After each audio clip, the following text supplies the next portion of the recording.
A buyer I worked with last year found her dream home on a Saturday, called her agent, and submitted an offer by Sunday night. She had a pre-qualification letter from one of those big online tools. Looked official, had a number on it and everything. Monday morning, the seller picked a different buyer, someone who offered less money. The reason? That other buyer had a real pre-approval, and the seller's agent knew the difference. And that right there is a result I see constantly. Buyers losing homes not because of their finances, but because of the wrong piece of paper. And when it comes to pre-approval, that difference could be the reason you get the house or lose it to another buyer. Most lenders give you a rate. I give you a strategy. And that is exactly what we are going to build together in this video. I'm going to walk you through the exact steps to go from confused about what pre-qualification even means to walking into your home search with a pre-approval that makes sellers say yes. Quick note, if you're serious about buying in the next 90 days and you want a pre-approval that actually means something when you submit that offer, I have a link in the description where you can schedule a free strategy call. We'll look at your full picture and make sure you go into this with the strongest possible solution.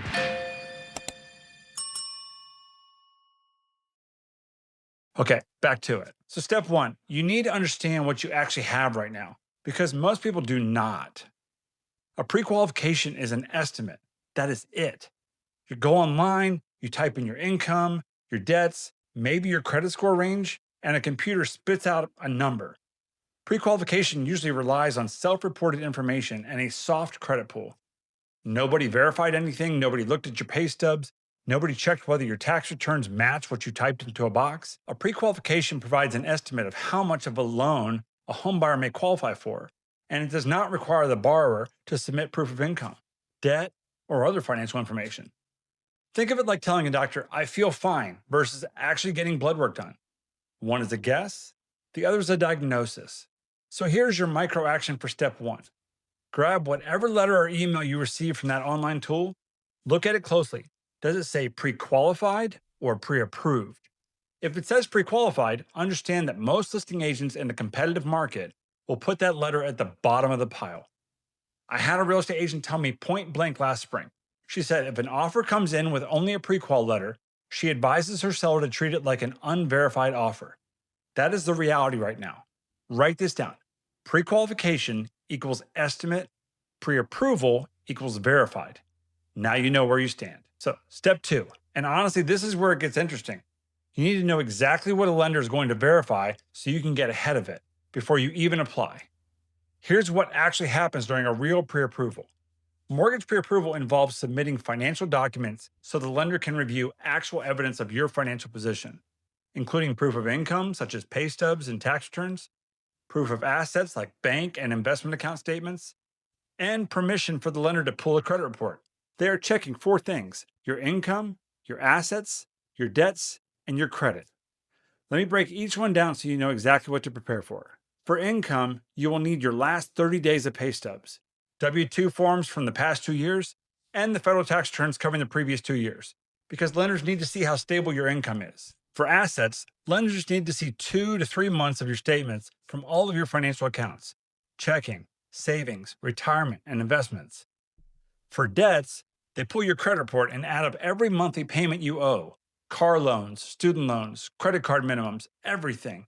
And here's the number that matters the most that people have never heard of: your DTI, or debt to income ratio. Your DTI is a figure that reflects how much of your income must go toward paying off debt, calculated by adding up your monthly payments and dividing by your gross monthly income. Let me give you a quick example. Say you earn $6,000 a month before taxes. Your car payment's $400, student loans $200, credit card minimums $150. That is $750 in monthly debt. Now, add your estimated future mortgage payment. Let us say it's $1,800 including taxes and insurance. Your total monthly obligations would be $2,550. Now, divide that by your $6,000 gross income, and you get a DTI of about 42%. 42% DTI is incredibly common, and it sits right below the standard 43% cap used by many lenders. So you would comfortably qualify for most loan programs as long as your credit score is decent. But here's the thing that most people miss. If that number creeps above 43 or 45%, your options start shrinking fast. So your micro action for step two, pull up your bank account right now. Add up every single recurring monthly payment that shows up on your credit report, and then divide it by your gross monthly income. If that number is under 40% before you even add a mortgage payment, you're in a strong shape. If it's over 45% already, you might need to pay down a credit card or two before you apply. Write that number down. That is your baseline. Okay, what I'm about to explain is the part that changes everything. If you have been following along, this is where it all clicks. Step 3 is where you actually build your pre-approval into a weapon. Not all pre-approvals are created equal. In the competitive 2026 markets, some lenders now offer fully underwritten approvals, where the file moves through underwriting before a property is even identified. That means an actual underwriter, a human being, not a computer, has reviewed your entire file and signed off on it. And when a seller sees that kind of letter in a multiple offer situation, the seller is looking for the path of least resistance to a successful closing. And a pre-approval letter from a reputable lender signals that a professional underwriter has already vetted the buyer's finances and found them sound, which reduces the appraisal and financing contingency risk. That is night and day compared to a basic pre-qual from an online widget. I had a client, couple buying their first home. They were up against 3 other offers. Their offer was not the highest, but their pre-approval letter came from a local lender who had already run their file through underwriting. The listing agent called me directly and said, "Your buyer's letter is the strongest that we've received."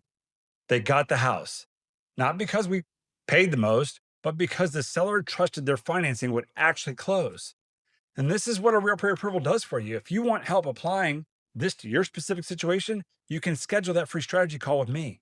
We'll look at your financial picture, income, debts, credit, the whole thing, and make sure you go into this process with the strongest possible position. The link is right below this video. Now, let me give you the 3-step checklist you can do this weekend before you talk to anyone. Number 1, pull your free credit report at annualcreditreport.com. Look for errors, old accounts that should be closed, and any collections you didn't know about. If a hard pull reveals an error or an old collection account, having a lead time of several months allows for correction and score optimization. If you find something wrong, dispute it immediately. Number 2, calculate your DTI just like I showed you. Add up all your monthly debt payments, divide by your gross monthly income. If it's under 40%, you're in good shape. If it's between 40 and 45, you're borderline. And now look at your credit card, which one you could pay down fastest. Even paying off a credit card with a $200 minimum payment drops your DTI significantly. Number 3, gather your documents before you apply. You need recent pay stubs, tax returns for 2 years, bank statements for 2 to 3 months, employment verification and identification. Put them all in one folder, digital or physical, so that when you sit down with a lender, you're not scrambling. The buyers who come prepared get faster answers, stronger letters, and fewer surprises. And one more thing, try to submit your pre-approval applications within a 45-day period so that they get counted as one inquiry on your credit report. That way you can shop around for the best fit without worrying about your score taking multiple hits. While a pre-qualification often uses a soft pull, it does not affect your score. A pre-approval typically requires a hard pull, but this inquiry usually results in a minor dip of often less than 5 points for most borrowers. Look, I know this is a lot of information, but here's the bottom line. A pre-qualification is a guess. A pre-approval is proof. And in a market where sellers are getting multiple offers, proof wins. If you're thinking about buying in the next 90 days and you want a pre-approval that actually means something when you submit that offer, schedule a free strategy call with me using the link in the description below. We'll look at your full picture, make sure you go into the process with the strongest position possible. And if this helped you see your situation differently, hit subscribe so you do not miss exactly what's coming out next. I'm putting out more videos like this every single week to help you buy smarter and with more confidence. We'll see you on the next one.